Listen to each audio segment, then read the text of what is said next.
Study IQ IAS, अब तैयारी हुई अफोर्डेबल। दोस्तों आज हम अपने आसपास ऑब्जर्व करते हैं कि कैसे कर्स वर्ड्स या यूं कहें तो गालियों का इस्तेमाल काफी कॉमन हो गया है। लेकिन क्या ऐसा होना ठीक है? और ऐसा क्यों है कि ज्यादातर कर्स वर्ड्स विमेन पर ही टारगेटेड होते हैं?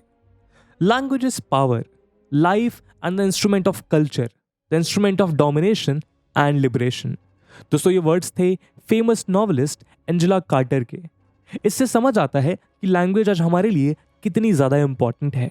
सिर्फ एक मोड ऑफ कम्युनिकेशन ना होकर यह हमारी अपब्रिंगिंग, कल्चर और पर्सनालिटी को भी रिफ्लेक्ट करती है।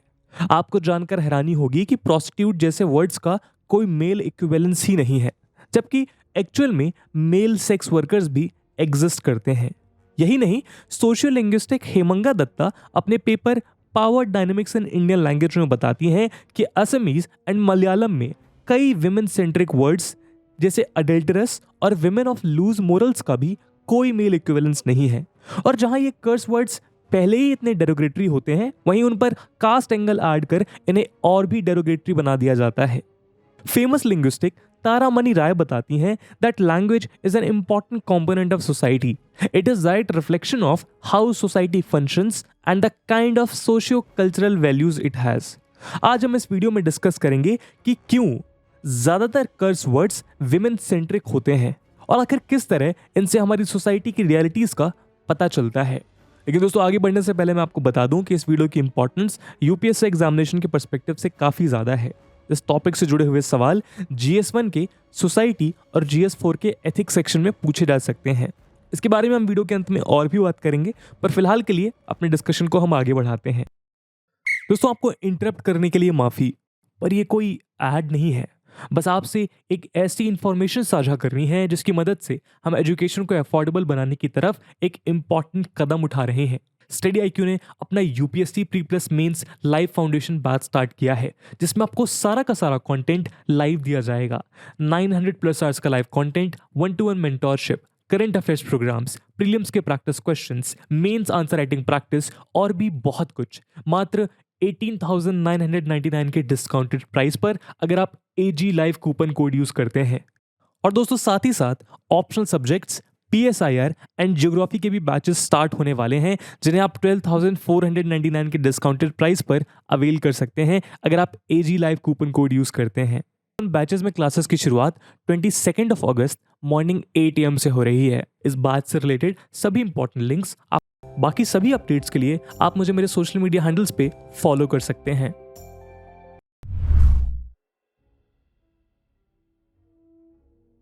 दोस्तों इंडियन कल्चर में लड़कियों को हमेशा से एक घर की प्राइड कंसीडर किया गया है।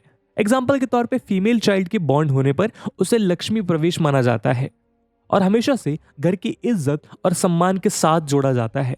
कुछ स्कॉलर्स मानते हैं कि इसी रीजन के चलते इंडियन कम्युनिटी अपने फीमेल रिलेटिव्स की प्राइड को लेकर बेहद सेंसिटिव और प्रोटेक्टिव रहती है, और उनका मानना है कि इसी रीजन के चलते कर्स वर्ड्स हमेशा फीमेल्स पर डायरेक्ट किए जाते हैं, जिससे एक इंडिविजुअल की प्राइड पर अटैक किया जा सके। लेकिन कई सोशियोलॉजिस्ट मानते हैं कि कर्स वर्ड का एक्चुअल ओरिजिन हमारी सोसाइटी के पैट्रियार्कल नेचर को रिफ्लेक्ट करता है। साथ ही ऐसे वर्ड्स का कॉमन यूज सेक्सिस्ट और मिसोजिनिस्ट बिहेवियर और एटीट्यूड को भी प्रमोट करने के लिए जिम्मेदार है। Feminist writer and activist Babita Rai बताती हैं कि आज ज्यादातर कर्स वर्ड्स एक्सट्रीम अब्यूज के साथ विमेन पर डायरेक्ट किए जाते हैं, जिसे इग्नोर नहीं किया जा सकता, क्योंकि इनके इस्तेमाल का नॉर्मलाइज होना ये रिफ्लेक्ट करता है कि कैसे फीमेल को एज अ जेंडर एक वीक ग्रुप और ऑब्जेक्ट की तरह ट्रीट किया जाता है। ललिता भास्याल जैसे कई सोशियोलॉजिस्ट का मानना है कि कर्स वर्ड्स दर्शाते हैं कि कैसे पैट्रियार्कल सोसाइटी विमेन को लोअर देन मेन समझती है और साथ ही मानती है कि फीमेल्स हमेशा पावरलेस हैं और उन्हें as a subordinates of male काम करना चाहिए। भले ही दो मेल इंडिविजुअल्स में लड़ाई हो रही है, लेकिन वर्बल डिस्प्यूट में यूज होने वाले कर्स वर्ड्स सिर्फ फीमेल रिलेटिव्स की तरफ ही डायरेक्ट किए जाते हैं। US जैसी मोस्ट डेवलप्ड कंट्री में भी कई स्ट्रगल्स और मूवमेंट्स के बाद 1924 में विमेन को वोटिंग राइट्स मिले। इससे यह अनुमान लगाया जा सकता है कि patriarchy all over the world कितनी डीपली और यूनिफॉर्म रूप से प्रेजेंट है। इंडिया की बात की जाए तो प्यू रिसर्च सेंटर के मुताबिक लगभग 23% इंडियंस का मानना है कि फीमेल्स को लेकर इंडिया में अभी भी बहुत डिस्क्रिमिनेशन है। 2019-20 के बीच हुए सर्वेज में 16% इंडियन वुमेन ने बताया कि उन्हें पर्सनली उनके जेंडर की वजह से डिस्क्रिमिनेशन फेस करना पड़ा है। प्यू रिसर्च सेंटर द्वारा किए गए बाकी सर्वेज में कुछ ऐसे पॉइंट्स भी निकल कर आए हैं जो हमारी सोसाइटी के पैट्रियार्कल रूट्स को दर्शाते हैं। करीब 10 में से 8 लोग एक एगलिटेरियन विजन रखते हैं और मानते हैं कि विमेन को इक्वल राइट्स मिलनी चाहिए and they are no less than men. और तो और ये लोग विमेन को एज अ पॉलिटिकल लीडर भी एक्सेप्ट करते हैं और मानते हैं कि विमेन जनरली एक बेटर लीडर होती हैं आदमियों के मुकाबले। लेकिन जब इन्हीं इंडिविजुअल से पूछा गया कि अगर जॉब्स के कम होने पर किसे प्रेफरेंस मिलनी चाहिए, तो लगभग 80% लोग, जिसमें मेल्स और फीमेल्स दोनों शामिल हैं, उनका मानना है कि ऐसी सिचुएशन में men should have more rights to a job than women. दोस्तों, ऐसे कुछ स्टैटिस्टिक्स हमें बताते हैं कि किस तरह हमारी society irrespective of factors like education, skill and personality males को फीमेल के मुताबिक ज्यादा प्रेफरेंशियल ट्रीटमेंट देती है। कर्स वर्ड्स की बात की जाए तो सोशियोलॉजिस्ट बादशाल मानती है कि पैट्रियार्कल वैल्यूज के डीप रूटेड होने के कारण फीमेल्स पर डायरेक्टेड कर्स वर्ड्स हमेशा लाइटली लिए जाते हैं। वहीं कुछ लोगों का मानना है कि स्वेयर वर्ड्स को सीरियसली नहीं लेना चाहिए। साइकोलॉजिकल स्टडीज में भी ये कई बार ऑब्जर्व किया जा चुका है कि फ्रस्ट्रेशन या एंगर स्टेट में कर्स वर्ड्स कुछ हद तक माइंड को रिलैक्स करते हैं। लेकिन दोस्तों, कर्स वर्ड्स को बोलना प्रॉब्लमेटिक नहीं है। कर्स वर्ड्स का किसी स्पेसिफिक जेंडर पर टारगेटेड होना प्रॉब्लमेटिक है। आइए एक सिचुएशन से समझते हैं। दोस्तों, वीडियो के अगले कुछ सेकंड तक आपको जितने भी कर्स वर्ड्स पता हैं अपने माइंड में रिकॉल कीजिए। और सिर्फ मेंशन करने के लिए हम कोई गाली प्रमोट नहीं कर रहे हैं, this is just an experiment.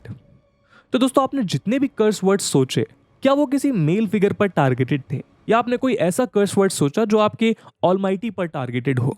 इस बात की प्रोबेबिलिटी ज्यादा है कि मोस्टली केसेस में इन दोनों क्वेश्चंस का आंसर नो होगा। और ऐसा इसीलिए क्योंकि मेल फिगर्स को पैट्रियार्की द्वारा हमेशा से ही डोमिनेंट एंड गवर्निंग दर्शाया गया है। जिस तरह हम अपने ऑलमाइटी पर टारगेट कर्स वर्ड्स नहीं सोच सकते, उसी तरह हम मेल्स पर टारगेटेड कर्स वर्ड्स सोचने में भी असक्षम रह जाते हैं। वहीं दूसरी तरफ फीमेल्स को हमारी सोसाइटी में एक वीक जेंडर की तरह परसीव किया गया है। और ये इस बात का प्रूफ है कि क्यों आज मोस्टली कर्स वर्ड्स विमेन सेंट्रिक हैं। लेकिन दोस्तों, ऐसा सिर्फ किसी एक जेंडर के साथ नहीं है, बल्कि ऐसे कई शब्द हैं जो ट्रांसजेंडर्स और बैकवर्ड कम्युनिटीज के लिए इस्तेमाल किए जाते हैं। और ये शब्द अगर किसी व्यक्ति की तरफ डायरेक्ट किए जाते हैं तो वो इसे ऑफेंस की तरह ट्रीट करते हैं, जो हमारी सोसाइटी में इन वर्ड से जुड़ी परसेप्शन को दर्शाता है, जो बहुत से डिस्क्रिमिनेटरी एट्रीब्यूट से जुड़ी हुई हैं और डीप रूटेड हैं। और क्योंकि ऐसे कर्स वर्ड्स को हमारी सोसाइटी ने नॉर्मलाइज कर दिया है, तो इनका इम्पैक्ट इसी सोसाइटी में रहने वाले लोगों के कुछ एक्शंस बयान करते हैं। आइए इन्हें और अच्छे से समझते हैं अगले सेक्शन में।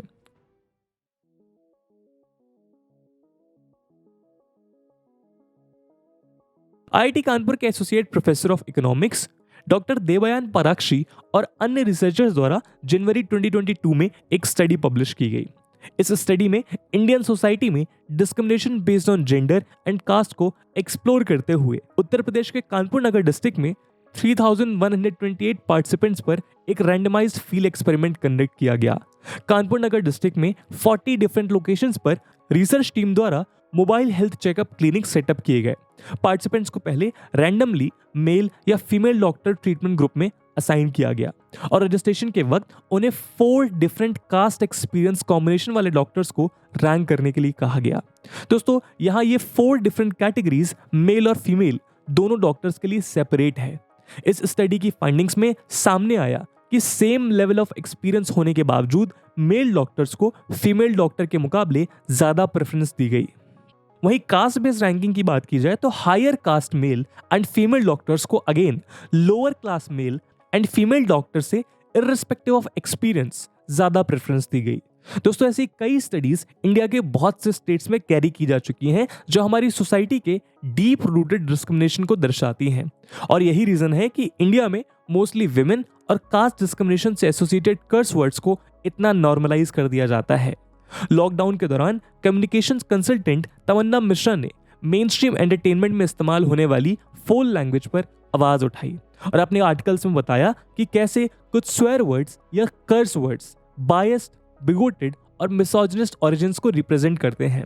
इन कर्स वर्ड्स को रिप्लेस करते हुए सितंबर 2020 में तमन्ना मिश्रा ने सोशल मीडिया पर द गाली प्रोजेक्ट की शुरुआत की। इंडिया के डिफरेंट रीजन से ऐसे कर्स वर्ड्स क्राउडसोर्स किए जो जेंडर, कम्युनिटी, कास्ट और डिसेबिलिटी को किसी भी तरह डिमीन ना करते हों।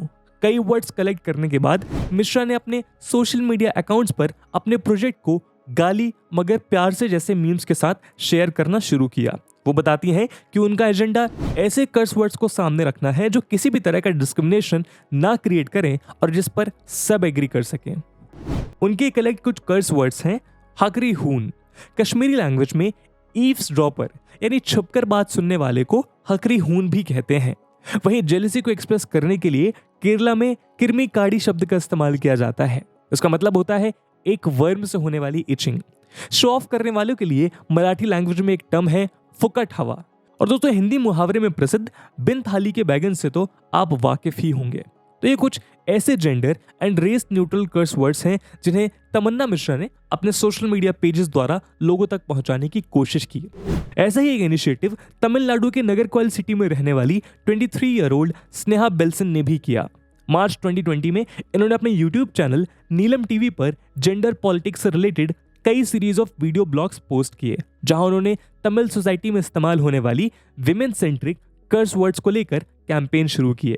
वहीं बात की जाए बाकी जेंडर सेंट्रिक कर्स वर्ड्स की, तो ईयर 2017 में पेन स्टेट यूनिवर्सिटी द्वारा की गई एक रिसर्च में देखा गया कि जिस तरह विमेन सेंट्रिक कर्स वर्ड्स फीमेल्स के लिए ऑफेंसिव होते हैं, ठीक उसी तरह बहुत से मेल्स आउटरेजियस हो जाते हैं जब कोई होमोसेक्सुअल कर्स वर्ड्स पर उन पर डायरेक्ट अटैक करे। ये दर्शाता है कि कैसे होमोसेक्सुअल मेल्स को डीवैल्यूड मेंबर्स ऑफ सोसाइटी कंसीडर किया जाता है। ऐसे वर्ड्स हमारी सोसाइटी में existing social and sexual hierarchies को रिफ्लेक्ट करते हैं। मदुराई बेस्ड चिन्नराज जोसेफ बताते हैं कि पैट्रियार्कल फ्रेमवर्क के चलते कुछ विमेन भी इन्हीं एब्यूजिव वर्ड का इस्तेमाल करती हैं और इस पैट्रियार्कल फ्रेमवर्क को फॉलो करने वाले विमेन की सेक्सुअलिटी, मोबिलिटी, फर्टिलिटी और लेबर पर अपना कंट्रोल और डोमिनेंस बनाने की कोशिश करते हैं। दोस्तों पैट्रियार्कल माइंडसेट के छोटे इन्फ्लुएंसेस हम भले ही देखकर इग्नोर कर दें, लेकिन लार्ज स्केल पर होने वाले इन्फ्लुएंसेस को कंट्रोल करना आज एक डायर नीड बन चुकी है। वर्ल्ड बैंक एस्टिमेट्स दर्शाते हैं कि इंडिया कुछ उन कंट्रीज में से है जहां फीमेल लेबर फोर्स पार्टिसिपेशन यानी FLFP रेट्स सबसे लोवेस्ट हैं।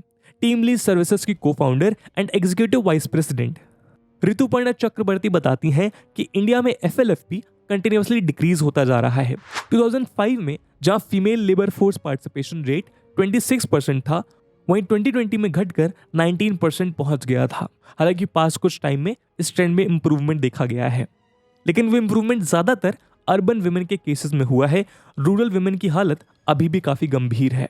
चक्रवर्ती का मानना है कि गवर्नमेंट को एक ऑल आउट एफर्ट करने की जरूरत है, जिससे ज्यादा से ज्यादा लड़कियां प्राइमरी एजुकेशन अटेंड कर पाएं और फीमेल स्टूडेंट्स के हाई ड्रॉप आउट रेट्स को कम किया जा सके, जिससे आगे चलकर वर्कफोर्स में फीमेल्स का पार्टिसिपेशन इंक्रीज हो। तो दोस्तों ये था आज का एनालिसिस, जहां पर हमने डिस्कशन किया कि कर्स वर्ड्स का मेनली विमेन अब्यूज के साथ क्या कनेक्शन है। कई एक्सपर्ट्स का मानना है कि ये मेनली इसलिए है क्योंकि विमेन को फैमिली के प्राइड के साथ एसोसिएट किया जाता है, और जब भी हमें किसी मेल या फीमेल के प्राइड पे प्रहार करना होता है तो हम एक विमेन को गाली देते हैं, because women and pride are directly associated. और उसके उलट कई सारे एक्सपर्ट्स का मानना है कि it is mainly because of the misogynistic society that we are living in. इस पूरे मुद्दे पे आपका क्या ओपिनियन है वो बहुत मायने रखता है, उसके बारे में आप कमेंट सेक्शन में जरूर बताइएगा। और इस वीडियो को अंत करने से पहले एक बार मैं आपको और बता दूं कि ये वीडियो यूपीएससी मेंस के पर्सपेक्टिव से काफी ज्यादा इंपॉर्टेंट है, और इसीलिए एक सवाल हम आपके लिए छोड़कर जा रहे हैं जिसको आपको कमेंट सेक्शन में आंसर करना है। और साथ ही साथ there is an important point कि इस टॉपिक से रिलेटेड सवाल यूपीएससी GS4 में 2020 में पूछा गया है, and the question is what are the main factors responsible for gender inequality in India? Discuss the contribution of Savitribai Phule in this regard. And with this question, my friends, that's it for the video. I hope आपको video पसंद आया होगा, और अगर पसंद आया है तो अपने दोस्तों के साथ शेयर करना बिल्कुल मत भूलिएगा। हम मिलते हैं अगले वीडियो में, तब तक के लिए जय हिंद, जय भारत। स्टडी IQ IAS, अब तैयारी हुई अफोर्डेबल।